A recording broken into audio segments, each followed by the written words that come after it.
A paz do Senhor para os irmãos. Meu nome é Márcio Gomes, servo do Deus Altíssimo. Eu gostaria de compartilhar com os irmãos um texto que fica aqui no livro de Atos, Atos capítulo 6, versículo de número 3 ao versículo de número 6. Diz assim o texto: Mas, irmãos, escolhei dentre vós 7 homens de boa reputação, cheios do espírito de sabedoria, aos quais encarregaremos deste serviço. E quanto a nós, nos consagraremos à oração e ao ministério da palavra. O parecer agradou a toda a comunidade, e elegeram Estevão, homem cheio de fé e do Espírito Santo, Filipe, Prócoro, Nicanor, Timão, Pármenas e Nicolau, prosélito de Antioquia. Apresentaram-nos perante os apóstolos, e estes, orando, lhes impuseram as mãos. No versículo 7 diz que crescia a palavra de Deus, e em Jerusalém se multiplicava o número dos discípulos. Também muitíssimos sacerdotes obedeciam à fé. Então, irmãos, no contexto aqui de Atos, a igreja estava crescendo, no momento de crescimento, e havia uma necessidade, e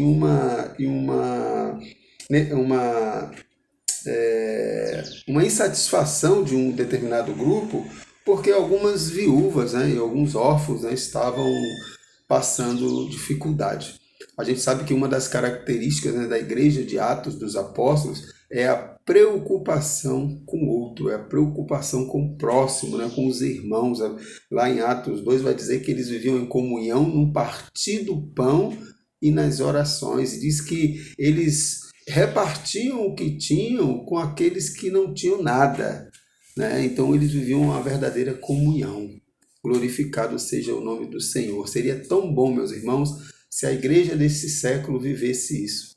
A gente vê pessoas aí riquíssimas dentro de nossas igrejas e tem maior dificuldade de estender a mão para os irmãos. Pastores ficando milionários aí, e enquanto membros da sua igreja vivem de aluguel, moram em barracos, quase caindo na cabeça, em barrancos. Eu já testemunhei isso, eu já visitei pessoas que fazem parte de determinadas igrejas aí ricas, e os caras aí dizem que são homens de Deus, pregam o evangelho, mas não vivem o evangelho.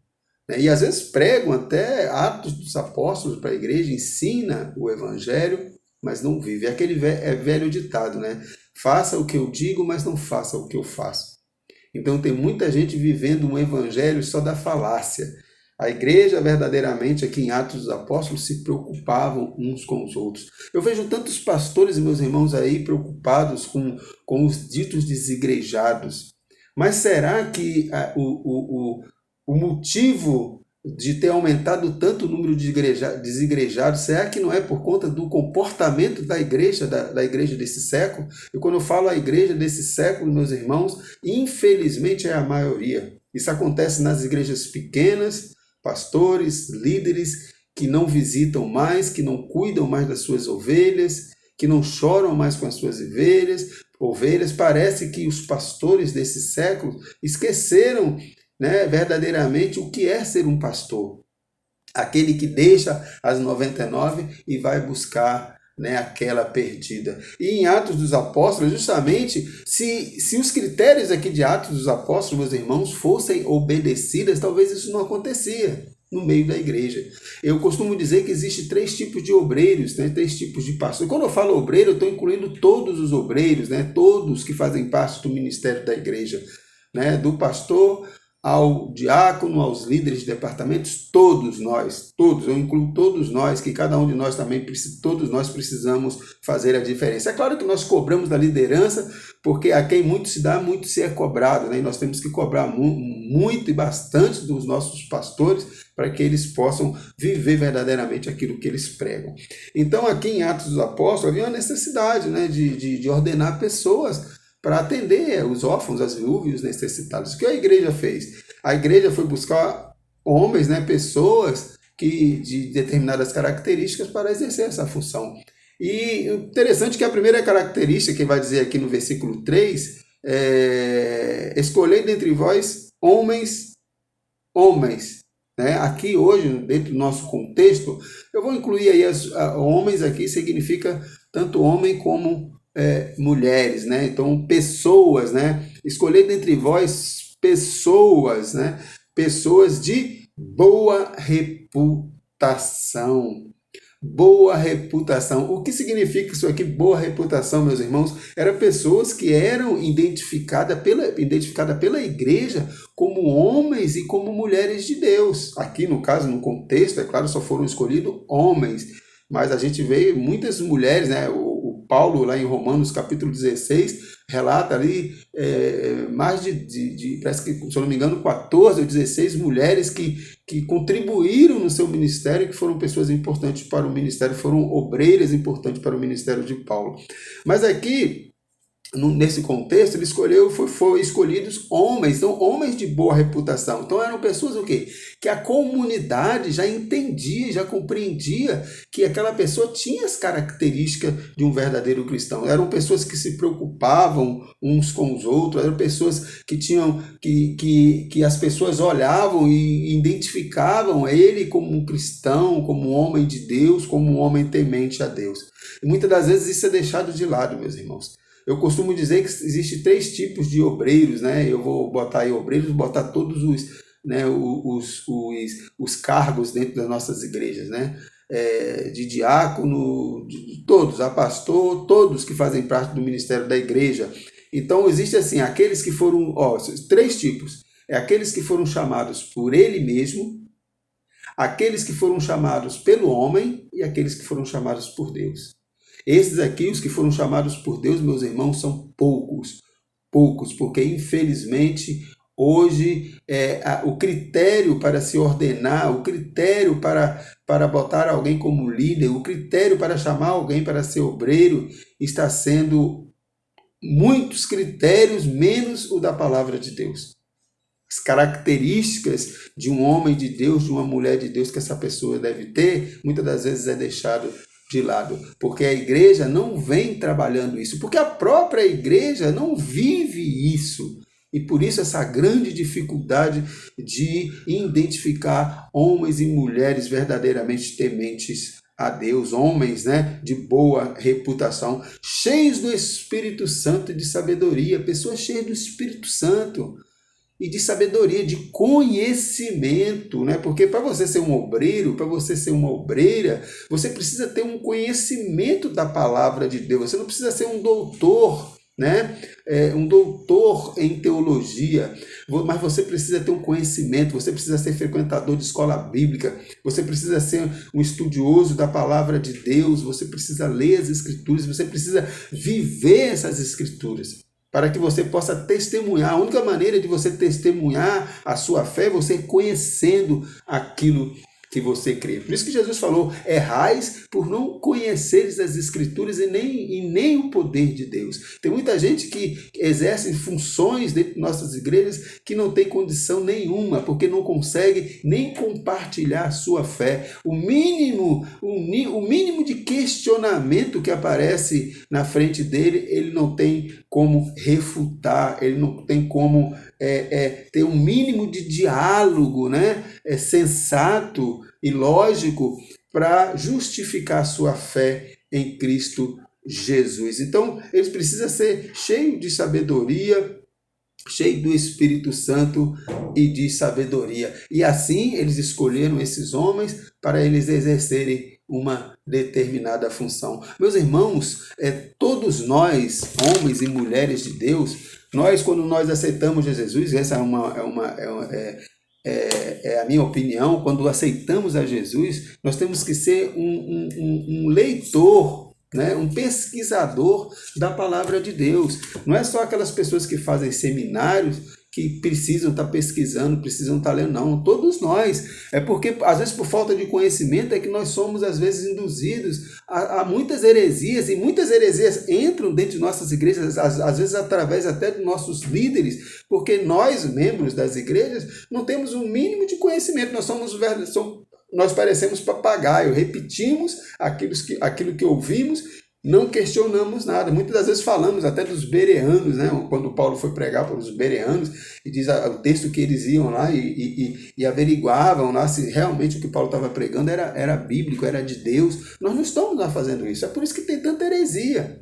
O cara chega na igreja e diz que agora não é mais pastor, é apóstolo, porque alguém recebeu o título não sei da onde, aí todo mundo aceita, muda toda a liturgia da igreja e todo mundo acha bonito, porque foi estratégia, foi Deus que deu a estratégia para ele. Agora a estratégia, vamos pintar, né, a igreja de preto, vamos botar luzes, porque é uma estratégia de Deus. Ninguém questiona nada. Será que isso realmente é relevante? Será que essas coisas realmente que têm entrado dentro da nossa igreja são relevantes? Talvez o erro, esses erros acontecem justamente, meus irmãos, porque lá atrás, quando foram escolher esses homens e essas mulheres, não usaram o critério bíblico para impor as mãos sobre essas pessoas. Volto a falar, muitas delas, ou a grande maioria delas, ou foram escolhidas por elas mesmas ou por outros, mas nunca foram escolhidos por Deus.